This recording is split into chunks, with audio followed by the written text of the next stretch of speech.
Alhamdulillah pada pagi hari ini kita dapat berjumpa dalam rangkaian acara yaitu sosialisasi penomoran ijazah nasional atau PIN dan sistem verifikasi ijazah elektronik atau sipil yang diselenggarakan oleh Kapolres DKI Jakarta dan Banten.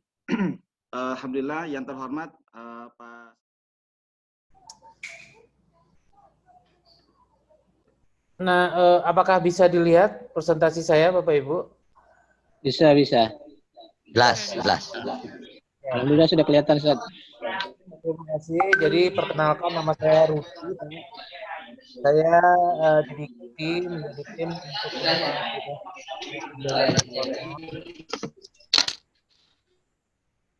ijazah nasional. Di sini saya akan menjelaskan tentang arsitektur aplikasi PIN, terus flow aplikasi PIN, dan juga bagaimana cara penggunaannya. Jadi ijazah nasional itu adalah sebuah proses penomoran. Mohon maaf Bapak Ibu yang mungkin jadi mute dulu ya.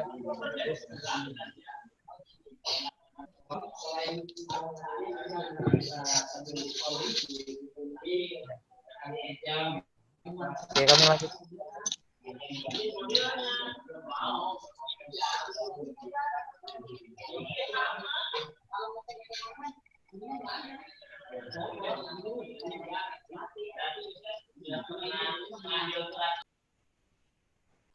Ya, terima kasih. Saya lanjutkan lagi. Jadi penomoran ijazah itu adalah proses penomoran di mana menggunakan aplikasi yang bernama PIN. Kemudian juga untuk memastikan ijazah yang diterbitkan itu sesuai dengan standar nasional yang telah ditentukan. Dan memastikan juga ijazah diterbitkan itu oleh perguruan tinggi yang mempunyai azas legalitas. Nah, arsitektur daripada aplikasi PIN, Bapak Ibu kalau bisa lihat di sini, jadi PIN itu semua terintegrasi dengan PD Dikti dan juga dengan Ban PT. Jadi semua data-data terkait proses pembelajaran, regulasi atau legal daripada sebuah prodi itu semuanya terintegrasi dengan PD Dikti, di mana di aplikasi PIN ini tidak ada proses penambahan, pengisian atau perubahan data yang terkait dengan kegiatan belajar mengajar.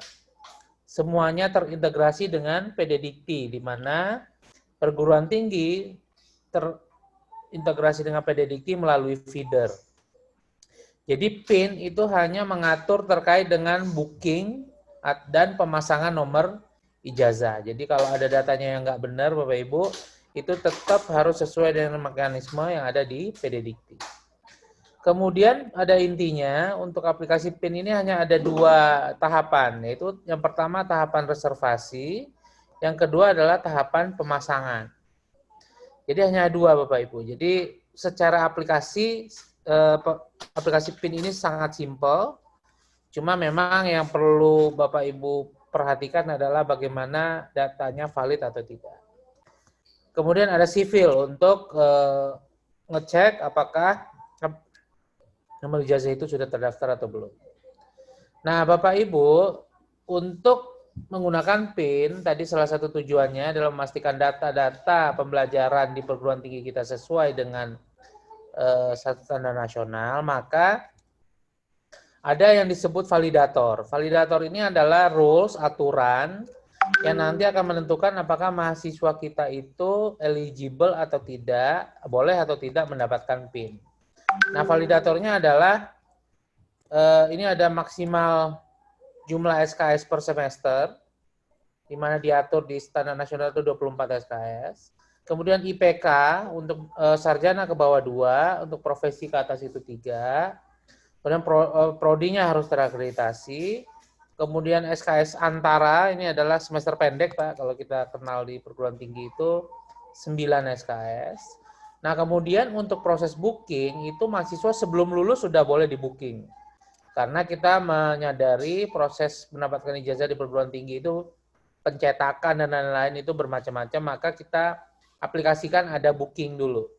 Nah, kalau Bapak Ibu lihat, ini rumusnya sebenarnya minimum requirement untuk lulus dikurangi 24 SKS. Jadi kalau di standar nasional S1 itu kan 144 SKS. Maka ini 120 SKS itu mahasiswa sudah boleh di booking. Kemudian yang perlu dicermati juga adalah masa studi. Masa studi contoh untuk S1 itu di standar nasional diatur bahwa masa studi itu adalah 7 tahun akademik yang kita terjemahkan dengan 14 semester. Kemudian ada pendaftaran di luar periode. Pendaftaran di luar periode ini kasusnya, Pak. Jadi kalau misalnya ada mahasiswa Bapak dan Ibu itu masuk semester mulainya 2015-1, ya. Tapi baru didaftarkan ke PD Dikti itu di tahun 2020. Walaupun semester mulainya diisi 2012-1. Nah, itu disebut dengan mahasiswa yang di luar periode. Ini kita berlakukan untuk menjaga supaya nggak ada mahasiswa-mahasiswa sisipan yang biasanya tidak sesuai dengan ketentuan. Kemudian nomor induk kependudukan. Nomor induk kependudukan ini ya sesuai dengan format NIK yang ada, dan yang perlu diperhatikan adalah kewarganegaraannya. Nah, harus Bapak pastikan kalau dia WNI harus isi nomor NIK, kalau WNA yang diisi adalah nomor paspor. Kemudian untuk validator lulus, jadi yang tadi itu validator untuk booking, yang berikutnya adalah validator untuk dipasangkan. Semuanya sama, yang berbeda adalah jumlah SKS-nya. Nah, kalau untuk pemasangan jumlah SKS-nya sudah harus memenuhi ketentuan. Contoh S1 itu udah 144, D3 108 dan seterusnya. Begitu juga masa studi, pendaftaran luar periode dan nomor induk kependudukan. Nah, tahapan di aplikasi, jadi aplikasi itu ada 3 menu utama, reservasi, pemasangan, dan arsip. Nah, Bapak Ibu sekalian, bagi perguruan tinggi yang belum pernah menggunakan PIN, kita menyediakan server uji coba, Bapak Ibu. Itu alamannya ada di 103.56.190.37. Bapak Ibu kalau ingin mencoba melakukan latihan itu boleh di sini. Username passwordnya adalah username password Forlab. Kalau Bapak Ibu salah nggak usah khawatir. Nanti setiap hari datanya akan dibersihkan dan data ini data real dari PD Dikti Bapak Ibu. Jadi Bapak Ibu nggak usah khawatir tentang hal tersebut. Nah jadi kalau uji coba mohon di sini. Kalau nanti yang live-nya itu ada di pin.kemdikbud.go.id. Nah, kalau yang belum pernah sama sekali, kami sarankan untuk uji coba dulu di sini. Nah, sekarang Bapak Ibu, setelah Bapak Ibu nanti login ke dalam sistem, ada 3 menu utama, seperti yang saya utarakan tadi, ada reservasi, ada pemasangan, ada arsip. Sekarang kita masuk bagaimana cara untuk booking nomor PIN. Kita klik reservasi. Nah, ini adalah ketentuannya, ya. Yang perlu diperhatikan adalah ini, Pak. Yang kita tarik di PIN itu tidak seluruh data. Jadi ada rumusannya, maksimum semester bagi 2 kurang 1. Artinya misalnya S1 itu kan maksimumnya 14 semester. Nah dengan rumus ini maka yang kita tarik ke PIN itu hanya mahasiswa dari semester 6 ke atas. Jadi Bapak Ibu nggak akan menemukan itu mahasiswa-mahasiswa yang ada semester 1, 2, 3, dan 4, dan 5. Ya. Nah itu ketentuannya. Nah, ini nanti kita lihat aja. Jadi tahap pertama, begitu Bapak Ibu pilih pemesanan, kita melakukan pemilihan program studi. Jadi basis daripada pemesanan PIN itu per program studi. Kita pilih, kemudian kalau kita klik maka akan muncul tahun ijazah. Di sini kita akan mengisikan tahun ijazah. Apa itu tahun ijazah? Itu tahun yang ada pada tanggal ijazah. Jadi proses pemasangan dan pemesanan itu harus pada tahun yang sama. Begitu kita klik tahun ijazahnya, kita pilih, maka berikutnya adalah akan keluar 2 buah tabel, Pak. Tabel eligible dan tabel not eligible. Tabel eligible ini akan berisi daftar mahasiswa yang lolos validator tadi, yang sudah saya jelaskan tadi. Dan juga dilengkapi dengan tanda centang untuk memilih, ya. Nah, kemudian yang tabel kedua, ini adalah tabel mahasiswa yang not eligible. Not eligible di situ disertakan dengan alasannya kenapa dia tidak eligible. Contoh, di sini si Alfiatur ini SKS maksimum per semester tidak memenuhi ketentuan. Kalau tidak memenuhi ketentuan,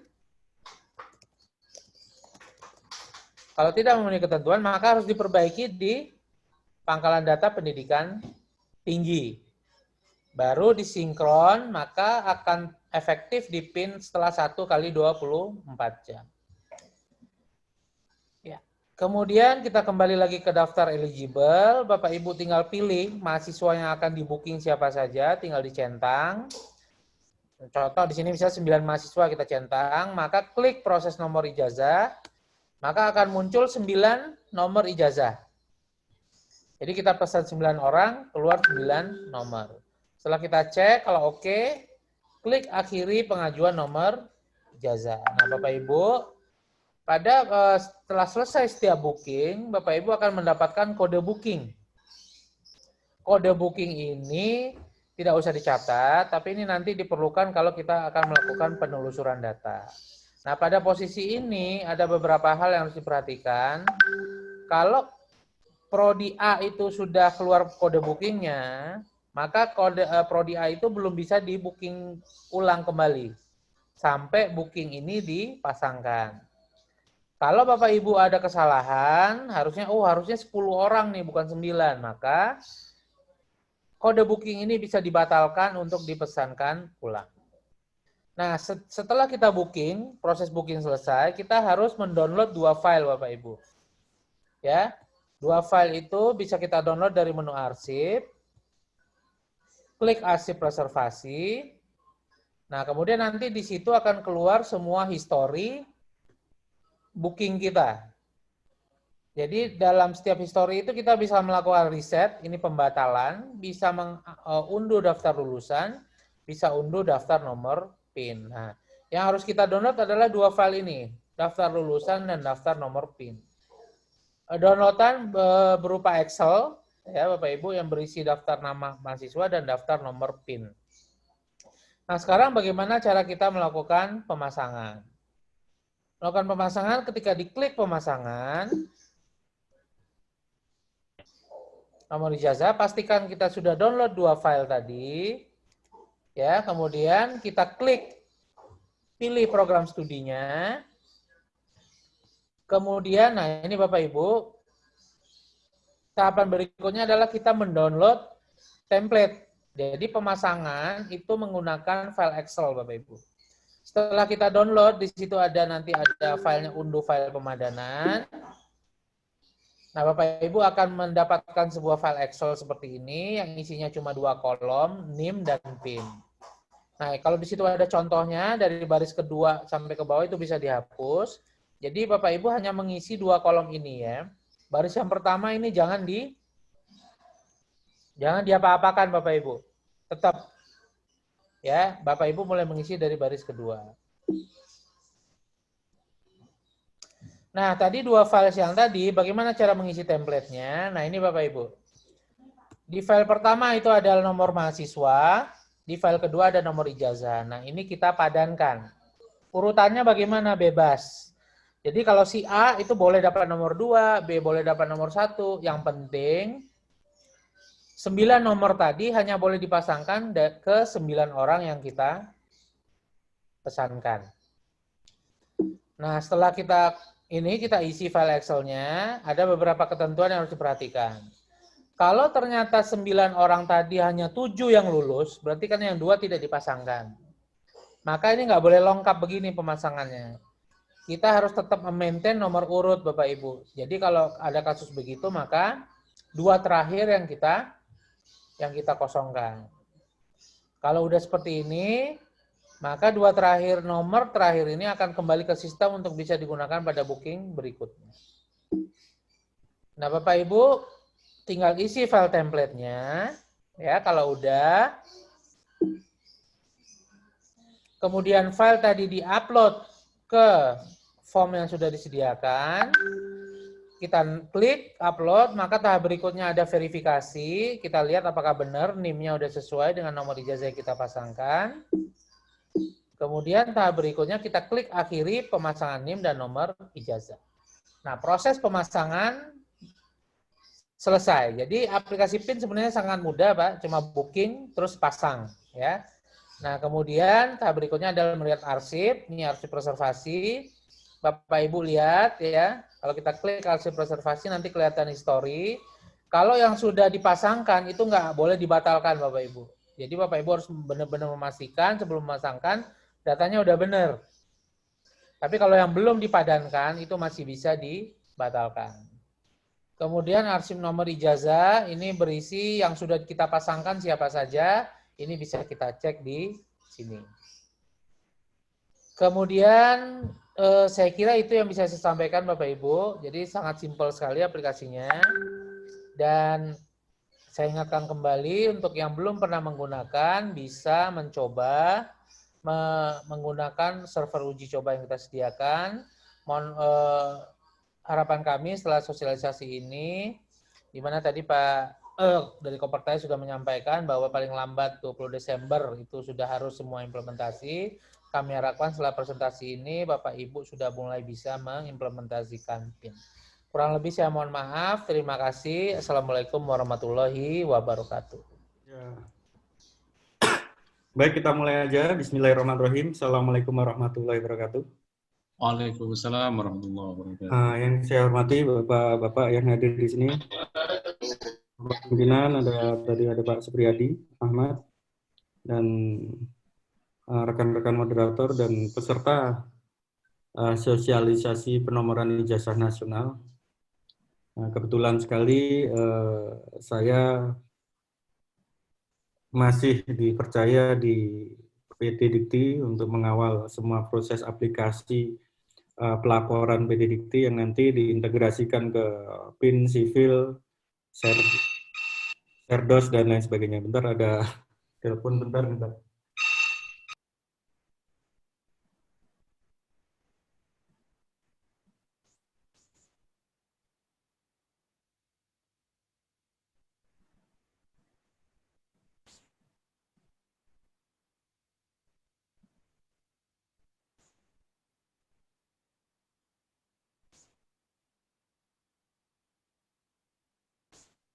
Ya,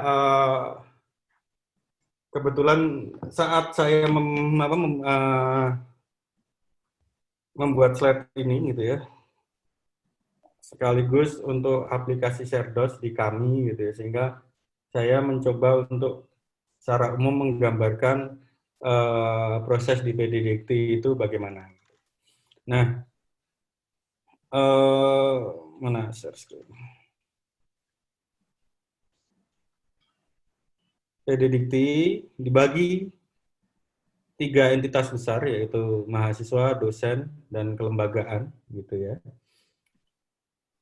Di mahasiswa itu ada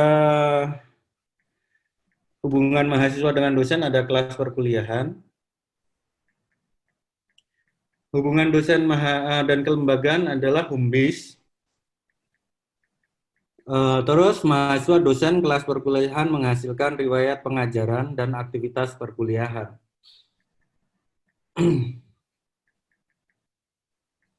Hubungan dosen kelembagaan home base menghasilkan kecukupan dosen dalam sebuah lembaga kalau diturunkan menjadi program studi. Nah, hubungan kelas perkuliahan dan home base adalah riwayat mengajar dosen yang pada home base tersebut, dan untuk hubungan home base dengan kelas perkuliahan, jika dosen itu tidak memiliki home base di perguruan tinggi tersebut, contohnya dari perguruan tinggi lain yang ditugaskan untuk membantu mengajar di perguruan tinggi, itu menjadi riwayat mengajar dosen non home base. Untuk mahasiswa dosen ada relasi lain, yaitu tentang dosen sebagai pembimbing kegiatan kemahasiswaan, entah itu akademik maupun non-akademik, penelitian mahasiswa, PKM, kegiatan keolahragaan, kesenian, MTQ, dan lain sebagainya gitu ya, yang berhubungan dengan mahasiswa, dan itu akan tercatat di PD Dikti. Mahasiswa juga bisa melakukan penelitian juga yang dibimbing oleh dosen. Nah, di ujungnya akan menjadi riwayat pembimbingan bagi mahasiswa.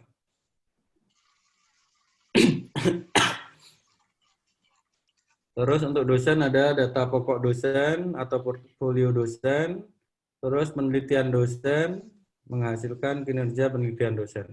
Nah, dari data-data ini semua, ini sebuah subset data itu digunakan untuk penomoran ijazah nasional. Subset data lain, riwayat bimbingan dosen, riwayat pengajaran, data pokok, riwayat penelitian, kecukupan dosen, dan kinerja penelitian, bagi kami di kementerian kami, ini yang ada di PD Dikti ini menjadi syarat sertifikasi dosen, gitu ya. Dan semua keseluruhan yang lebih luas lagi, bagi BAN PT digunakan untuk akreditasi. Dan ini sudah berjalan, gitu ya, sehingga kami sebagai tim di PD Dikti cukup senang gitu karena data-data kami dipakai, data-data kami digunakan, terus kami juga tahu kualitas data kami. Ketika itu buruk, kami memperbaiki. Ketika perguruan tinggi merasa kok saya tidak eligible PIN, pasti akan memperbaiki. Ketika akreditasinya buruk, pasti akan memperbaiki. Ketika mungkin banyak yang nggak bisa setdos, pasti juga akan memperbaiki. Nah, ini koneksi-koneksi ini yang saya butuhkan. Yang saya butuhkan kalau data semakin dimanfaatkan, contohnya oleh Mas Didi dengan PIN-nya, itu kami terbantu terkait dengan proses aktivitas perkuliahan mahasiswa. Berikutnya, pertama kali mahasiswa dilaporkan di PD Dikti adalah mahasiswa baru, atau mahasiswa pindahan, atau mahasiswa alih jenjang, alih bentuk, RPL, lintas jalur, dan ada beberapa lagi mungkin student exchange atau hal lain gitu ya, yang mungkin bisa bisa dimasukkan ke PD Dikti. Nah, ini berikutnya adalah proses pengisian KRS ketika mahasiswa baru. Nah, sebenarnya di mahasiswa baru itu ada penentuan home base. Home base mahasiswa itu di prodi mana. Nah, seperti itu. Terus KRS itu di awal semester. Ada proses, mungkin kalau politeknik, kalau di kami ada paket gitu ya. Kalau universitas, institut, dan lain sebagainya, sekolah tinggi itu pengajuan kartu studi gitu ya, itu bisa dilaporkan di awal semester.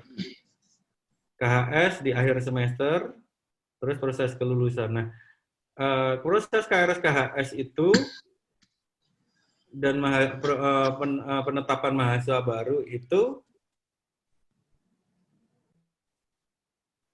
satu paket gitu ya, satu paket lengkap yang harus didatakan di PD Dikti, yang sebaiknya mempunyai SOP dan kebijakan terkait dengan mahasiswa baru itu gimana, mendatakannya, apakah ada NIK, kalau NIK itu kan wajib ya di PIN, terutama di Permen 59 gitu ya, Permen 59 terkait dengan nomor ijazah nasional gitu ya, itu wajib, dan nomor ijazah nasional itu menjadi konten ijazah gitu ya.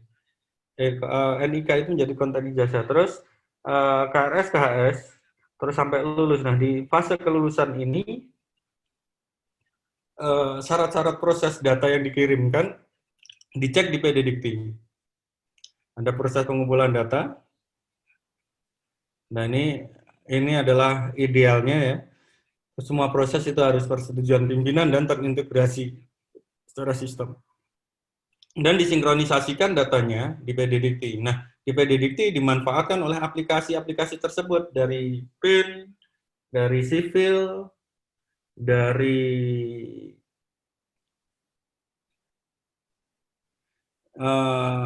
yang lain, Ban PT gitu ya. Jadi saya kira apa yang dilakukan oleh perguruan tinggi, itu terutama oleh operator. Wah, ini ada yang pakai gadget nih, nyoret-nyoret. Yang dilakukan oleh perguruan tinggi adalah melaporkan data sebenar-benarnya. Dan yang sekarang itu ditugaskan oleh operator. Nah, ini tidak bisa lagi sekarang ditugaskan oleh operator. Harus ada tata kelola. Operator tuh harus melaporkan data yang sudah terverifikasi, verified dari proses mungkin data mahasiswa baru masuk di kemahasiswaan, turun ke mana? Prodi, dari prodi ada proses KRS, KHS, dan itu ada konsolidasi data. Harapannya di perguruan tinggi itu ada konsolidasi data. Nah, konsolidasi data itu gimana? Menyamakan data yang dilaporkan PDDikti dengan data fakta yang ada tercatat di perguruan tinggi. Pertanyaannya, apakah di perguruan tinggi yang hadir di sini ada nggak konsolidasi data bulanan? Pengecekan data PDDikti dan data berkas atau data siakat. Nah, ini wajib wajib dicek gitulah oleh perguruan tinggi sebelum data itu dilaporkan ke pusat.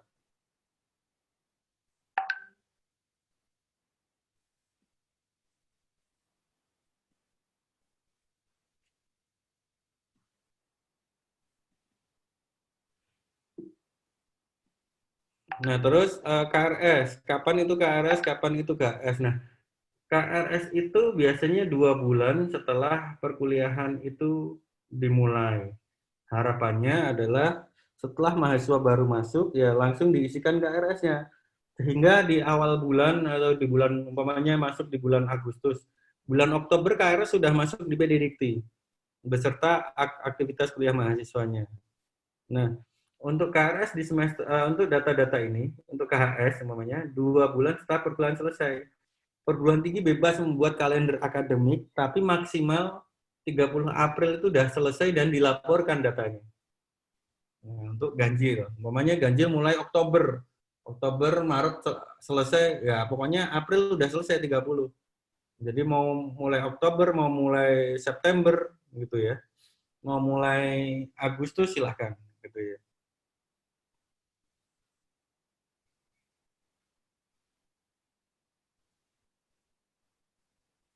Terus ini deadline nasionalnya untuk genap 30 Oktober. Terus, nah ini. Semester awal, bagi mahasiswa ini kita ngambil sudut pandang mahasiswa. Mahasiswa itu, satu mahasiswa pertama kali masuk adalah sebagai mahasiswa baru pindahan atau alih bentuk tadi, alih jenjang tadi. Pertama yang dimasukkan adalah data pokok. Data pokok seperti apa? Seperti namanya NIK. Nama NIK punya nomor handphone, punya alamat email, karena kami punya aplikasi baru nanti terkait dengan portofolio mahasiswa nasional, di mana mahasiswa atau alumni boleh mengeklaim datanya bahwa di PDDikti itu adalah data dia. Dengan syarat apa? Email dan nomor handphone dan NIK-nya sama seperti yang diinputkan.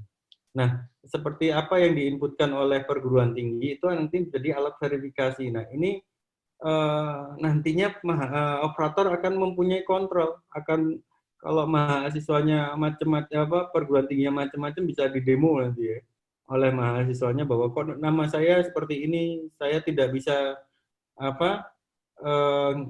ngikutin aplikasi portfolio mahasiswa untuk tracer studi, untuk pencarian kerja, untuk apapun itu nanti mereka bisa mengeklaim datanya dan menambahkan riwayat-riwayat bekerja mereka dan lain sebagainya gitu ya. Terus habis itu histori pendidikan. Histori pendidikan itu adalah penentuan dia ada di prodi mana. Setelah itu baru pengisian KRS, KS, dan AKS. AKM, aktivitas kuliah mahasiswa. Nah, KRS tadi itu kan di awal semester. Nah, setelah di awal semester mereka mengisikan AKM. Belum ada IPK-nya, belum ada IPS-nya, tapi distatuskan aktif terlebih dahulu di AKM. Nah, setelah itu di akhir semester mengisikan KHS dan mengedit AKM dengan IPK dan IPS yang sudah ada. Di semester 2 dan 7 ini kalau gambarannya kalau mau lulus normal gitu ya. KS dan KHS itu sama seperti yang semester awal ini. KRS dan KHS, KRS terus AKM, terus KHS terus edit KAM. AKM itu untuk mahasiswa normal setelah semester 1 diinputkan. Nah, di semester akhir KRS, KHS, aktivitas dan aktivitas skripsi dan status keluar. Aktivitas AKM juga perlu diedit ya, statusnya aktif. Nah, sebelum ini kapan PIN itu di booking? Nah, sebelum ini berjalan. Sebelum mengisikan ini. Nah, sudah di booking, sudah dipadankan baru mengisikan status keluar. Gitu ya.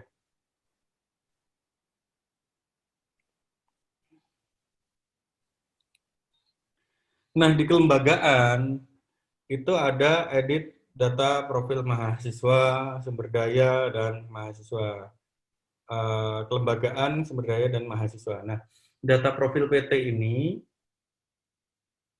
ada di PDDikti Admin terkait dengan yang baru itu statuta, karena statuta itu sekarang wajib di PDDikti karena kita banyak sekali nanganin kasus gitu ya, banyak perguruan tinggi yang bermasalah yang akhirnya kita harus melihat statuta untuk penyelesaian masalahnya, sehingga ini wajib diupload. Terus sumber daya itu ada data pokok, NIDN dan lain sebagainya. Mahasiswa itu ada data pokok dan aktivitas mahasiswa. Nah, ini untuk data pokok dosen, riwayat mengajar dosen, ini mengisikan riwayat mengajar dosen, dihubungkan dengan kelas perkuliahan, penugasan mengajar dosen. Nah, ini aktivitas mahasiswa, ini kegiatannya macam-macam nih. Nanti bisa dipilih, coba di feedernya gitu ya. Ini ada aktivitas dosen, nama dosen, nomor induk dosen, pembimbing, nanti ada pengujinya bisa dimasukkan. Nah, mungkin itu, nanti saya mungkin ada tambahan sedikit terkait dengan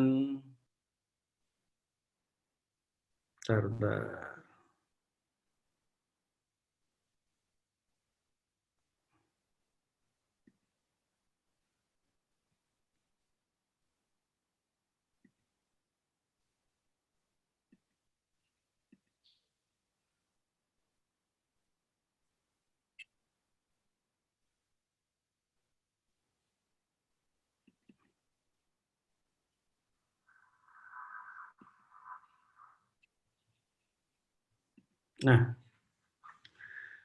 sedikit tadi gitu ya,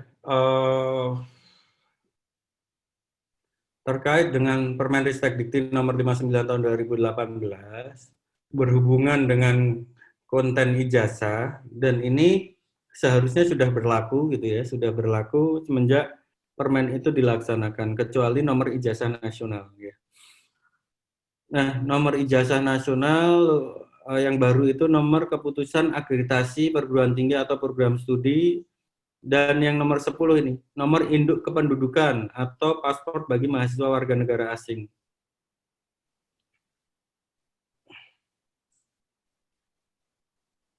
Nah, ini saya kira sudah kita tidak bisa macam-macam lagi dengan adanya ini gitu ya. Terus apa namanya? Di sini ada sertifikat. Jadi kalau profesi itu nggak dapat ijazah, dapatnya sertifikat kompetensi ya. Kalau untuk program profesi gitu ya. Terus ini terkait dengan transkrip nilai. Transkrip nilai memuat nomor ijazah. Terus SKPI juga memuat nomor ijazah. Nah, SKPI itu menjadi berarti 3 dokumen itu menjadi dokumen wajib saat kelulusan. Dan di PD Dikti, gitu ya, di PD Dikti itu, bentar.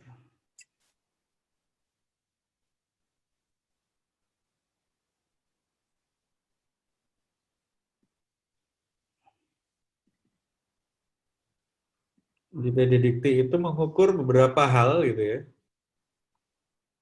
Contohnya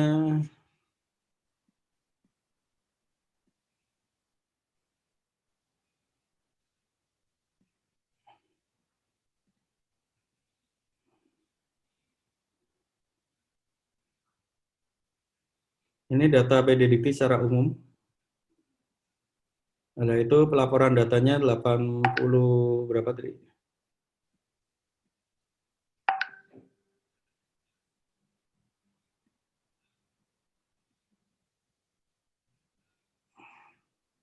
Ini sambil menunggu.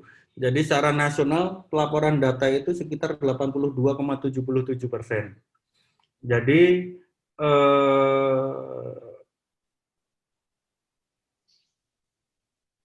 kebanyakan pelaporan data besar itu adalah permasalahan terbesarnya adalah banyak mahasiswa yang mungkin perguruan tinggi sendiri tidak tahu mahasiswanya itu kemana, tapi mereka takut untuk mengeluarkan karena mereka punya gambaran bahwa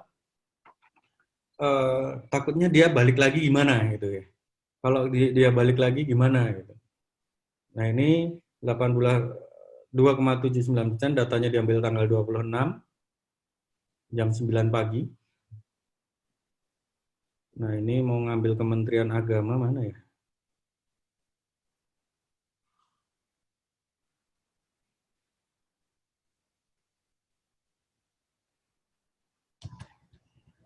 Dirjen Pendis, Pak. Oh iya, bentar.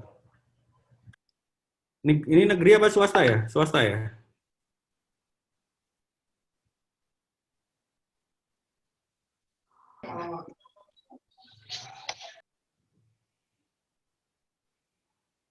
Nah ini, ternyata PTA Islam swasta secara nasional itu laporannya nggak sampai 60% gitu ya. Jadi kita sangat khawatir gitu ya, bahwa kalau PIN ini diterapkan, ini nggak nyampe berapa persen yang dapat nomor ijazah nasional gitu ya. Karena saya melihatnya, ini provinsi apa Pak?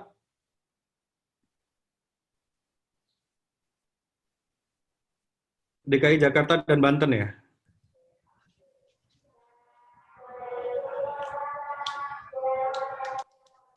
DKI Jakarta dan Banten.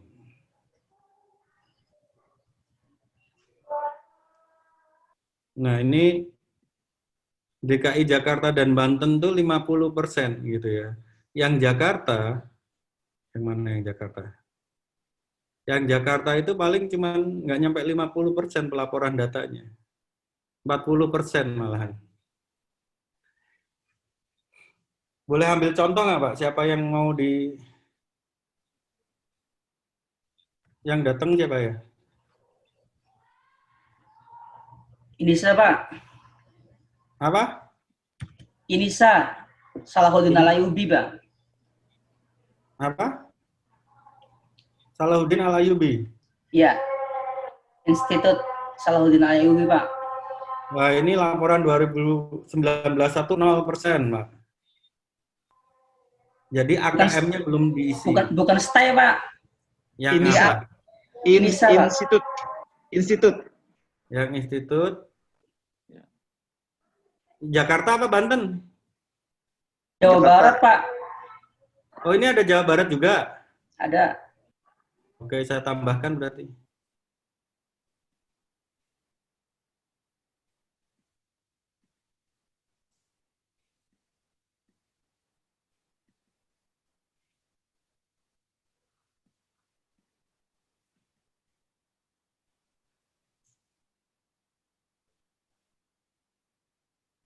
Yang hadir mana aja Pak di sini Pak?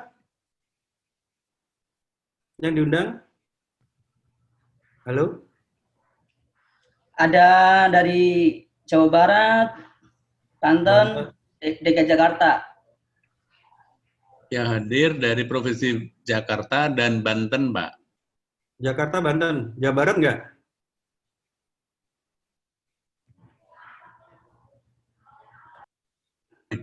Jawa Barat itu Kopertais 2, Pak. Kita Kopertais 1 itu DKI Jakarta dan Banten. Tetapi ada sebagian PTKIS yang di Bogor, ada di Depok, ada yang di Bekasi, Cikarang, itu sudah masuk di Kopertais wilayah 1 sebelum ada pemekaran.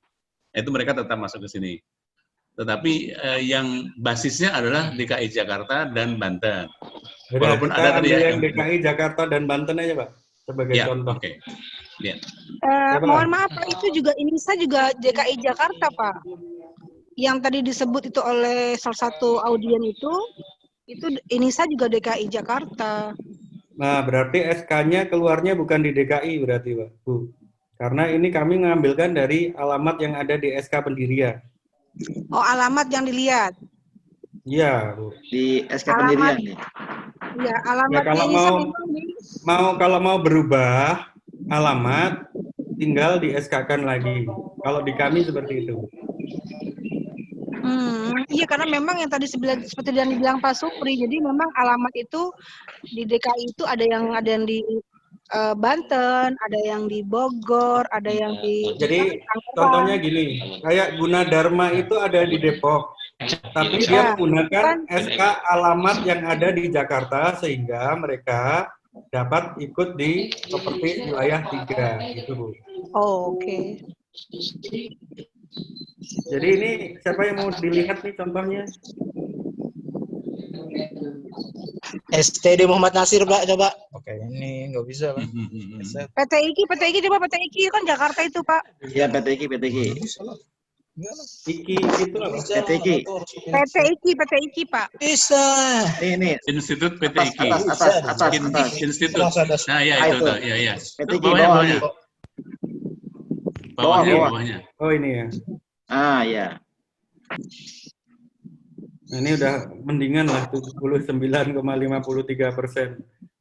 Bisa dicekin Pak STD Muhammad Nasir. 79 itu kategorinya apa itu, Pak? Ini Bu sedih Bu, kurang Bu. Stay Indonesia bisa dilihat Pak, Stay Indonesia. STD Muhammad Nasir Pak, mohon bisa dilihat. Muhammad Nasir, STD Muhammad Nasir. itu dari mana ya? STD Muhammad Nasir. Dia alamatnya alamat Bekasi tapi dia masuk ke Kopertais wilayah 1. Oke, saya masukkan Jawa Barat dulu berarti ya. Supaya biar bisa masuk lihat banyak. Bentar dulu.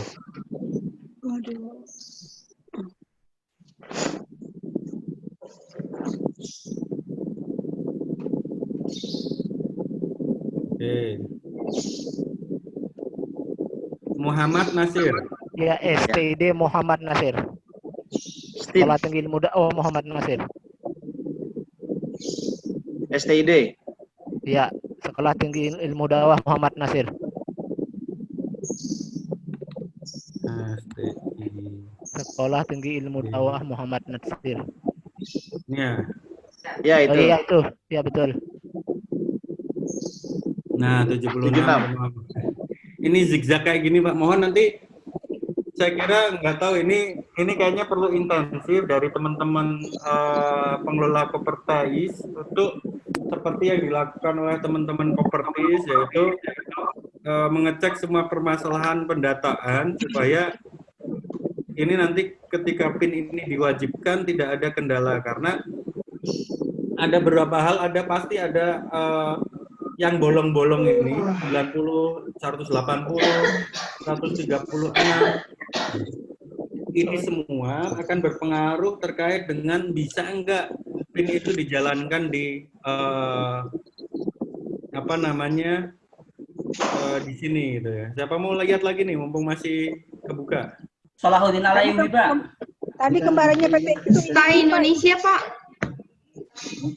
Salahuddin itu tulisnya gimana, Mas? SH, Pak. SH Salahuddin, Pak. Salahuddin. Iya. Salahuddin. Nah, itu, Pak. Betul. Punten Bunda, punten. Yo, monggo. Bagus, Pak. 45%. Pak David, FAIUMJ, coba Pak David. Pada? FAIUMJ.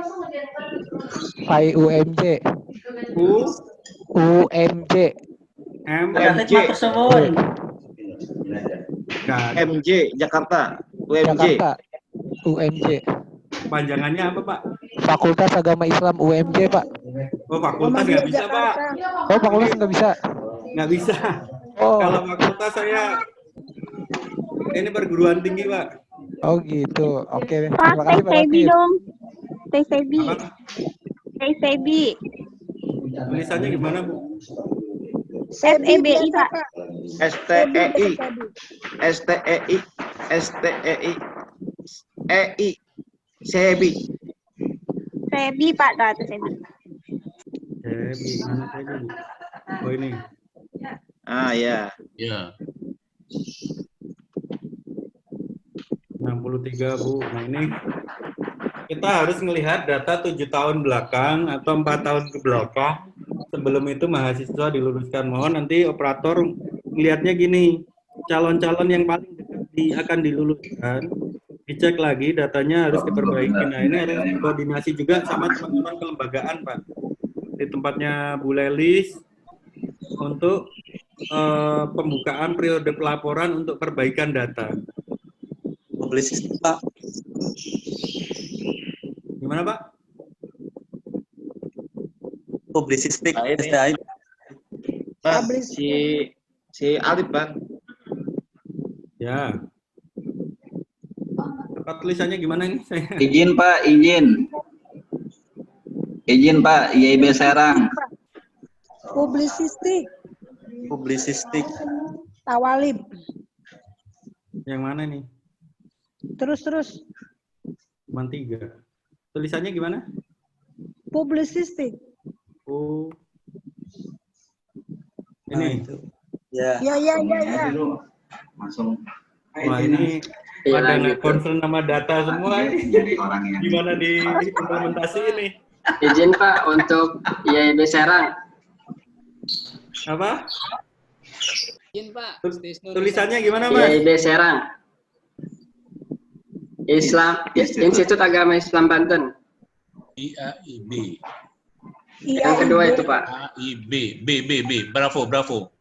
D-nya Bravo. B. Institut. B. Oke. Banten gitu coba. Banten. Institut Agama Islam Banten. Enggak disingkat, Pak. Ya. Nah, 37. Taskia, ini kemarin yang hasil migrasi ini Taskia nih. 75%. Apalagi? Alhamdulillah, Pak. Institut Agama Islam Jamiat Khair, Pak. Stisno Nusantara Tangerang, Pak. Izin.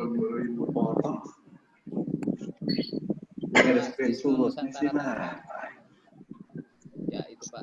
Tadi gimana tadi? IAIB tadi gimana? Wah, ini paling bagus, Pak. 100%. Ini apa nih? Siapa ini? Ini mah tinggi tuh. Ini. Ini siapa, Pak? Ini apa ini? Ini apa tadi lupa, Pak? Mana Pak David? Apa David? Tangerang tadi, Tangerang. Oh, Tangerang. Bogor. Said Nurul Iman. Bukan tadi yang 100% siapa? Ini 100% siapa? Ayo ngaku. Serang. Kan ya? IAIB. Nusantara, Pak. Nusantara Tangerang. Nurul Iman. Ya, Stisno Nusantara Tangerang. 100. Nah, ini 100% Oh, Stisnu. Nusantara Tangerang, Bu. Alhamdulillah Pak, Alhamdulillah. Tangerang Pak. Apa, Bu? Alhamdulillah. Suara saya bingung. Tetap nempel, Ustaz. Iki Pak. Nama nempel, pokoknya si Sulai di Tanakan gitu. Tapi kalau di Jawa dia nggak ada. Ada Fit, Iki dong. Kita akan dimasukin. Iki.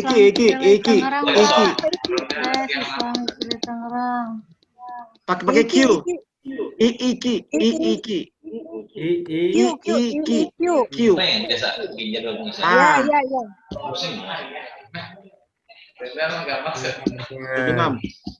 Yang penting instansinya ada berapa? Iya.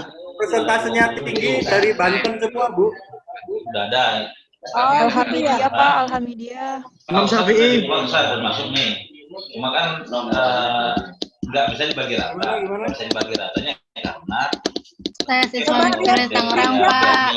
Alhamdulillah. Iprija, Jakarta Timur. Nggak ada. Paling dua di sini. Agama Islam Jawa Timur, Pak. Ada, tapi kan dia real Saya tambahin provinsi dulu, Bu. nggak jalan gitu. Tolong dong yang nggak Kan ini jangan kalau keras-keras, model Mas, Tom. peternakan 4 orang gitu kan.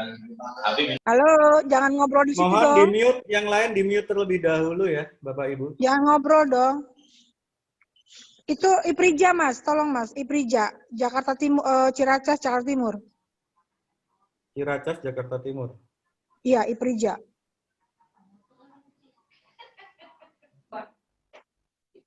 Ini ya? Iya.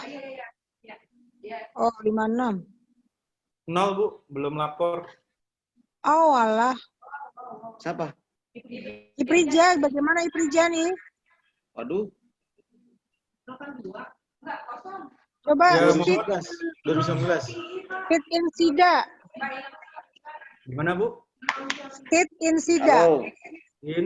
Fit Insida. Insida. Waalaikumsalam. 48%. Nah, ini saya 48 baru ya. Pak, tolong dong. State Islamic STT Village. STT Marhala Pak. Hai. Almarhala, Pak. Almarhala. State Islamic Village, Pak. Almarhala.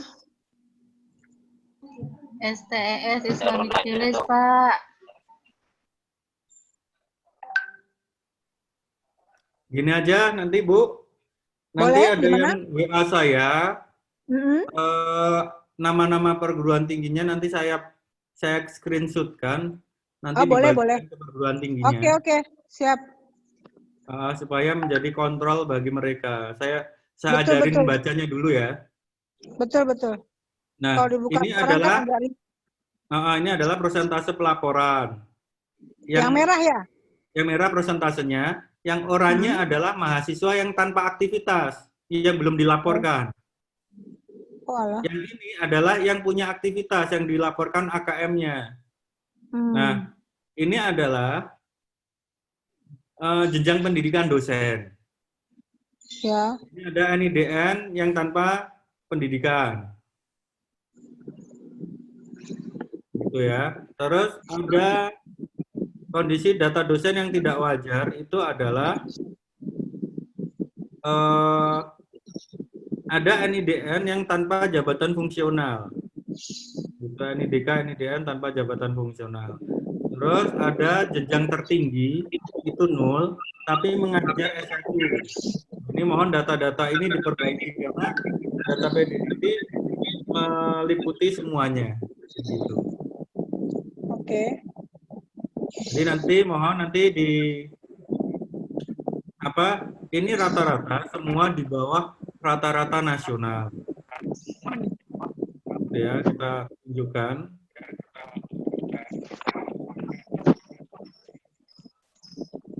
Kita tunjukkan rata-rata nasional.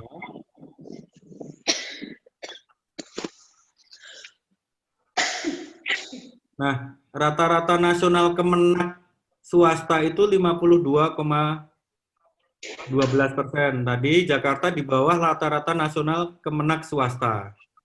Kalau rata-rata nasional benar-benar nasional,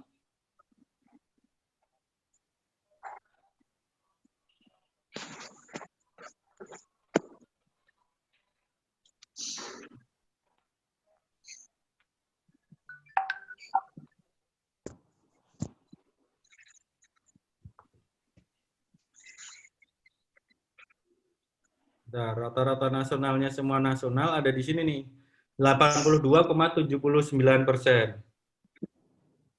Nah, ini masih jauh di rata-rata nasional PTS swasta. Ini PTS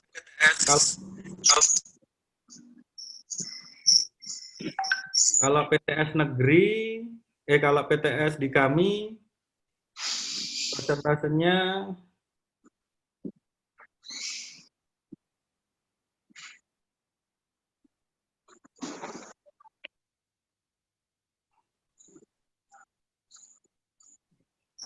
ini karena datanya data real jadi agak berat, Bu. Ya. Makanya nanti saya minta datanya yang mau di capture yang mana. Iya, coba nanti kita kirim nanti biar dibantu Pak Jul biar kirim data semua kelembagaan. Ini 86,67% itu data PTS yang ada di Kemdikbud, rata-ratanya segini. Nah, Tapi masih di bawah standar ya, Mas? Di atas masih, kalau PTS di atas. Nah, kami punya PTS yang nilainya bagus nih. Contohnya ini. 94,79%. Ini rata-ratanya PT-PT ini kalau kita random ngambil itu pasti di atas 90% gitu. Jadi memang mereka sudah mempersiapkan untuk mendapatkan nomor ijazah nasional. Jadi mohon Bapak Ibu nanti gimana ya caranya supaya mungkin dibuat forum diskusi atau forum apa untuk yang melibatkan kelembagaan juga untuk membuka periode pelaporan, melibatkan kami untuk bagaimana cara memperbaiki data dan pelaporan gitu ya. Terus sama teman-teman yang pengelola PIN ini supaya mereka akan ada percepatan untuk melakukan ini. Mungkin itu Bu dari saya. Kalau ada salah mohon maaf. Wassalamualaikum warahmatullahi wabarakatuh. Iya, Mas David kayaknya nanti juga mungkin gini kita kasih semua data kelembagaannya. Dan ini kan pertemuan ini kan tidak sampai selesai di sini. Nanti kita adakan pertemuan-pertemuan berikutnya untuk kelanjutan supaya semua kelembagaan itu terdata dengan baik gitu loh. Ya, jadi saya langsung ke sini saja Bapak Ibu. Yang pertama di dalam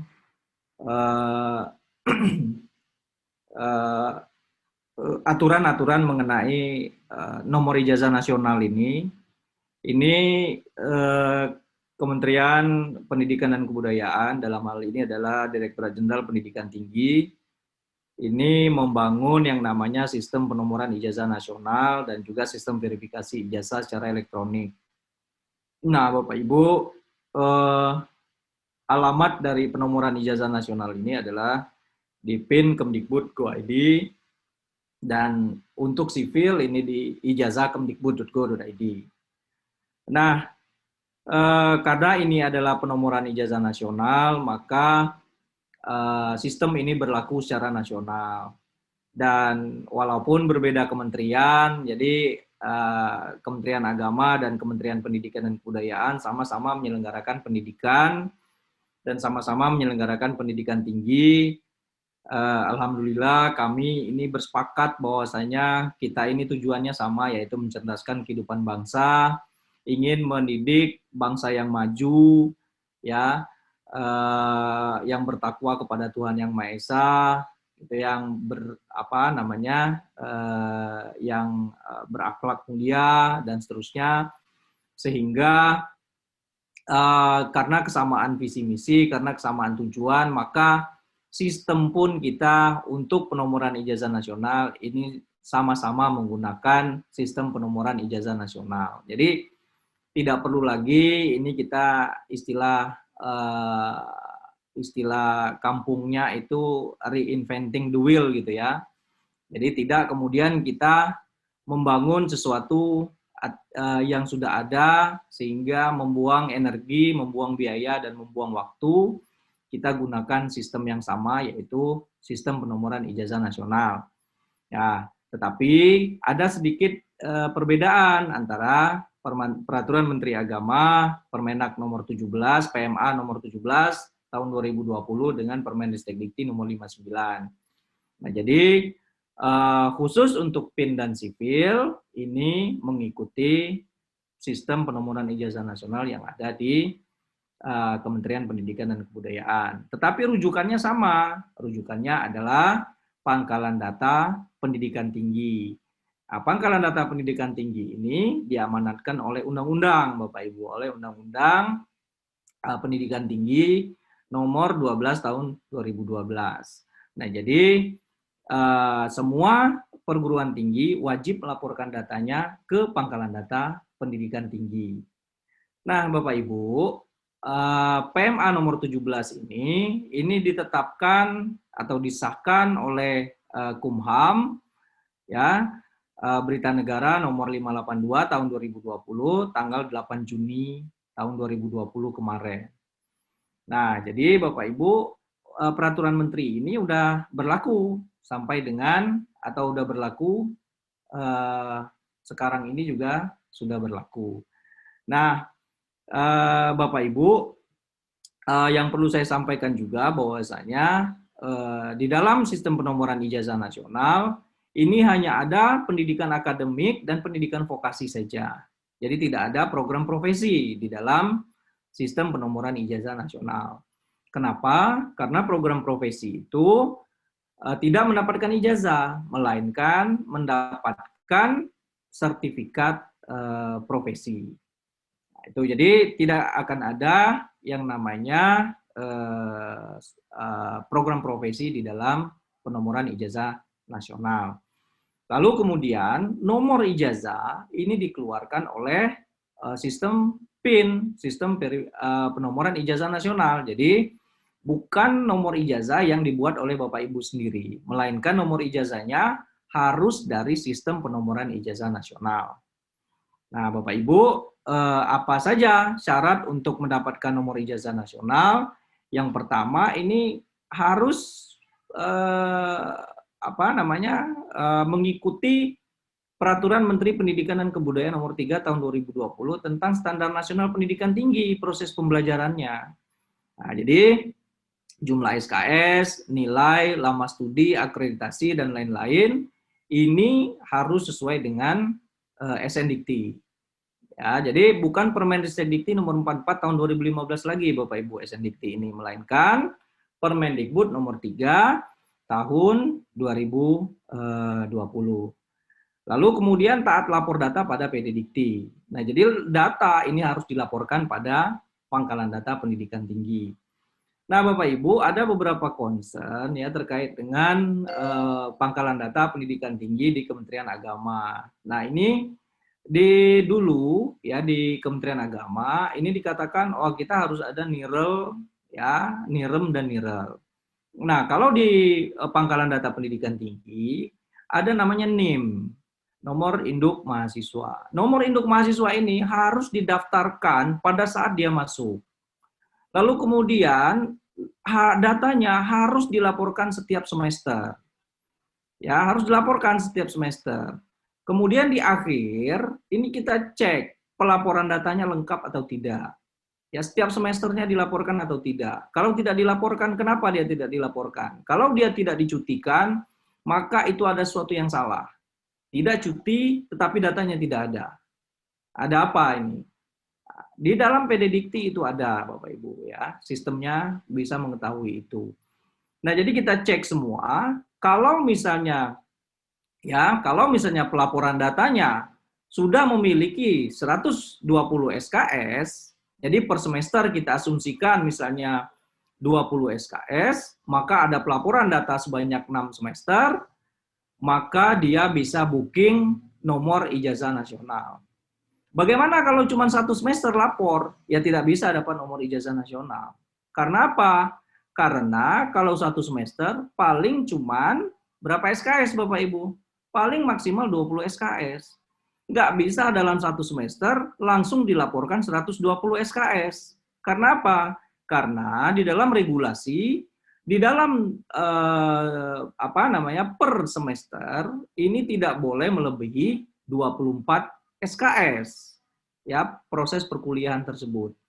Tidak boleh lebih dari 24 kecuali jenjang magister dan doktor.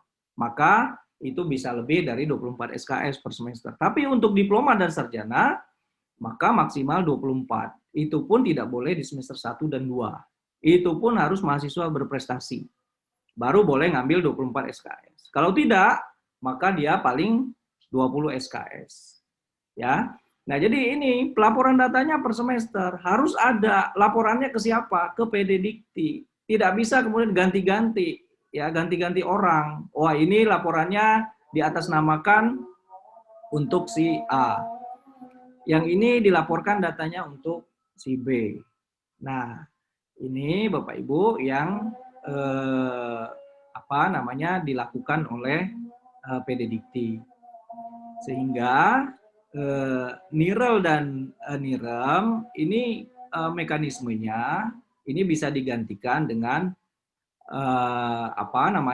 rekam jejak dari Pangkalan Data Pendidikan Tinggi. Nah, ini Bapak Ibu yang membedakan. Jadi apakah kemudian perlu NIREL?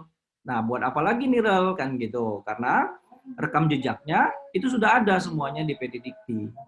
Jadi bukan kemudian kalau mau dapat NIREL, dia membawa data, kita cek satu persatu, oh betul. Nah, itu tidak seperti itu. Tetapi dilaporkan setiap semester. Kalau dia tidak lapor, maka kita cut. Berarti Anda ini tidak sesuai dengan ketentuan. Gitu Bapak Ibu. Mungkin kita pause dulu Bapak Ibu, lagi azan di tempat saya.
Baik, Bapak Ibu, kita lanjut. Apakah suara saya masih terdengar?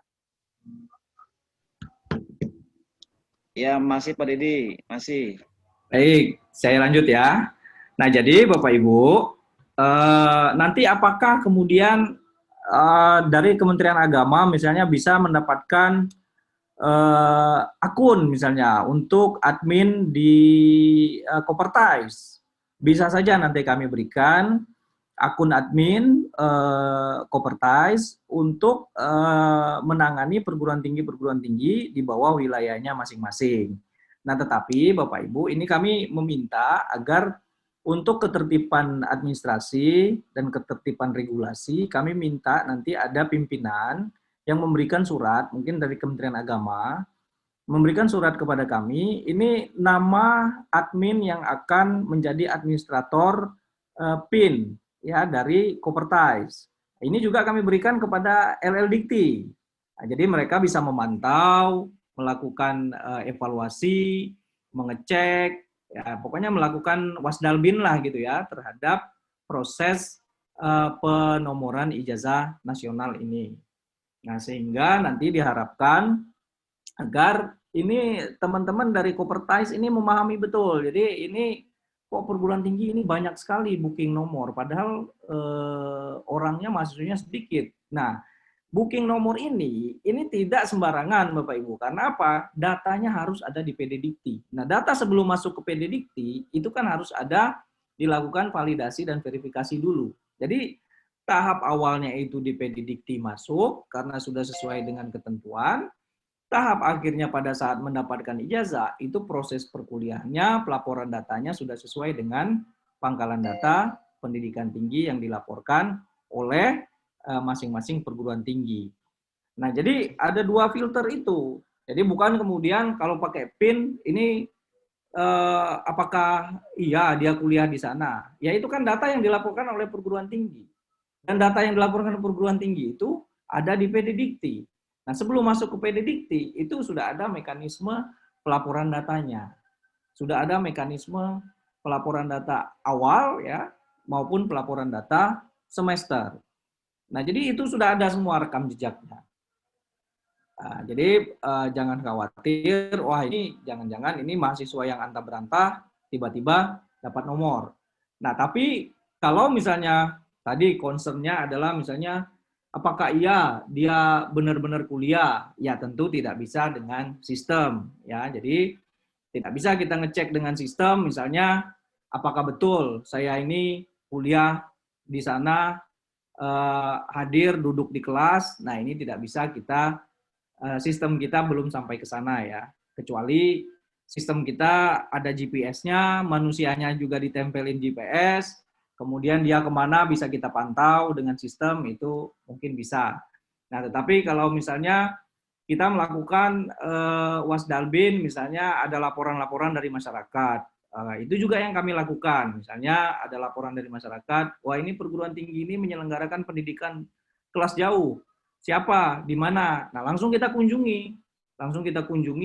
Kita lakukan pengawasan, mana kampusnya di mana, kita cek kampusnya mana, izinnya mana, mahasiswanya mana. Nah, kalau misalnya ternyata, oh kampusnya cuma satu, tapi mahasiswanya ribuan, lah kemana ini, kuliahnya di mana? Nah, ini kita lakukan kunjungan fisik. Kita perlu melakukan kunjungan fisik. Jadi tidak bisa dengan sistem. Kalau sistem itu ya hanya pelaporan datanya saja. Nah, tetapi kita bisa melakukan analisis. Wah, ini ada yang aneh ini dengan pelaporan datanya. Nah, maka kita lakukan tindakan-tindakan yang diperlukan, misalnya berdasarkan dari pelaporan data itu. Nah, kadang-kadang kita menemukan memang ada perguruan tinggi, dosennya cuma berapa, mahasiswanya ribuan. Nah, ini langsung kita kunjungi. Ya, kita cek mana mahasiswanya, bagaimana Anda melakukan ini. Lalu kemudian kita tanyai mahasiswanya, gimana Anda kuliah, siapa nama dosennya. Nah, kadang-kadang kan kalau Bapak Ibu pernah lihat, itu yang pernah wisuda direkam, disiarkan di TV, itu dia tidak tahu nama dosennya siapa, mata kuliahnya apa. Dia nggak kenal. Gitu. Nah, ini yang perlu kita lakukan adalah verifikasi fisik berdasarkan dengan pelaporan-pelaporan data yang dilakukan. Nah, Bapak Ibu, kodifikasi nomor ijazah ini terdiri dari kode prodi, tahun ijazah dan nomor urut, tetapi ini dapatnya dari sistem. Jadi tidak perlu nanti Bapak Ibu pusing-pusing ya membuat nomor, kemudian mengurutkan, ini tidak perlu. Semuanya sudah ada di sistem. Tinggal minta saja ya. Jadi lengkapi persyaratan ini, minta ke sistem, kalau ini sudah lengkap, maka bisa diberikan nomor ijazah.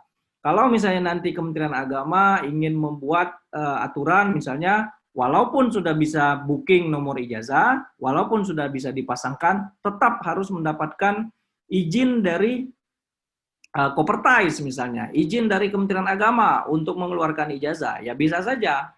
Nah, tapi nanti Kementerian Agama tinggal cek di PIN, oh memang yang bersangkutan itu sudah sekian. Tanya ke LL Dikti, gitu, ke Kopertais misalnya untuk perguruan tinggi yang swasta, apakah memang ini layak, apakah memang ini sesuai, Jika sudah sesuai, maka diberikan misalnya surat keterangan atau surat persetujuan, baru kemudian ijazahnya boleh dicetak. Ini juga yang dilakukan di kami. Jadi ada beberapa LL Dikti, itu mereka tidak, kalau mau wisuda, kalau mau meluluskan, harus dapat izin dulu dari LL Dikti. Nah, kalau tidak ada izin dari LL Dikti, walaupun sudah booking dan reservasi PIN dan pemasangan, tetap ijazahnya tidak bisa dicetak. Jadi kalau mau cetak, harus dapat rekomendasi dulu dari Lembaga Layanan Pendidikan Tinggi. Nah, monggo saja nanti Kementerian Agama seperti apa kebijakannya, kami menyediakan sistem, nanti tinggal prosedurnya ini mengikuti ketentuan yang berlaku. Untuk sipil, Bapak Ibu, jadi ini ada ijazah Kemdikbud.go.id, kemudian kalau Bapak Ibu lihat di sini ada nama perguruan tinggi, nomor ijazah, ya ini sistemnya pencarian nomor. Jadi kita masukkan nama perguruan tinggi, kita masukkan nomor ijazah, kita klik cari, maka nanti akan muncul hasil pencariannya seperti ini. Jadi ada nama perguruan tinggi, nama mahasiswa, nomor mahasiswa, jenjang, program studi, nomor ijazah, dan tanggal lulus. Nah ini Bapak Ibu, ini nomor ijazah ini tertulis nomor ijazah karena nomor saya ini, nomor ijazah saya ini tahun 2011. Jadi belum ada nomor ijazah nasional. Kalau ini tahun sudah menggunakan nomor ijazah nasional, maka tulisan di sini berubah jadi nomor ijazah nasional. Nah, artinya Bapak Ibu, walaupun belum menggunakan nomor ijazah nasional, ya selama data nomor ijazah ini dilaporkan ke PD Dikti, maka data ini bisa ditemukan, bisa dicari. Jadi mohon Bapak Ibu yang sudah mengeluarkan ijazah, ya ijazahnya diupdate, ya nomor ijazahnya dimasukkan, lalu statuskan lulus, dan kemudian nanti disinkronisasi, maka akan muncul di sipil hasil pencariannya. Nah, dengan begini kita membantu masyarakat, membantu mahasiswa kita agar dia lebih mudah melakukan verifikasi ijazah. Mungkin itu Bapak Ibu dari saya ini statistik sedikit mengenai perguruan tinggi yang sudah menggunakan nomor ijazah dan sudah banyak. Ini tahun 2020 sudah ada 342 perguruan tinggi, sudah ada 49.618 ijazah yang sudah menggunakan nomor ijazah nasional. Nah, untuk 10 perguruan tinggi terbanyak yang sudah menggunakan aplikasi nomor ijazah nasional atau ijazah yang terbanyak sudah menggunakan nomor ijazah nasional, inilah ada UIN Sunan Gunung Jati, IAIN Tulungagung, dan seterusnya. Jadi Bapak Ibu di Kementerian Agama ini bukan sesuatu yang baru. Ini sudah banyak perguruan tinggi yang sudah menerapkan dan ada beberapa perguruan tinggi yang sudah full menggunakan nomor ijazah nasional. Jadi selama itu perkuliahannya, pelaksanaan pendidikan tingginya sesuai dengan ketentuan, pelaporan datanya rapih, maka mudah-mudahan tidak ada masalah untuk menggunakan nomor ijazah nasional. Mungkin itu Bapak Ibu dari saya. Sekali lagi saya mohon maaf karena terlambat hadir dan juga saya juga mohon maaf apabila ada perkataan dan perbuatan saya yang kurang berkenan. Terima kasih. Kita lanjut ke tanya jawab. Wassalamualaikum warahmatullahi wabarakatuh.